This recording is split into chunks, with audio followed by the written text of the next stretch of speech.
এটা হচ্ছে ডাইং মাছ, ডাইং। হ্যাঁ,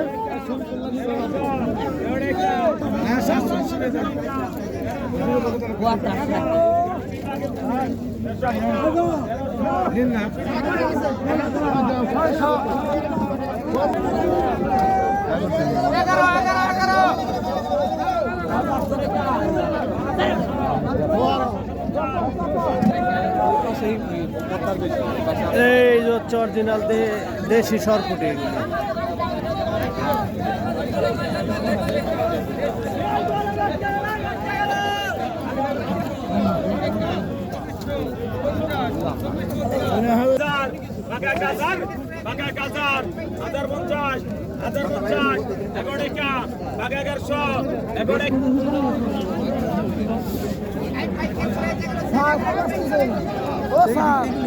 নাইন দোয়েল।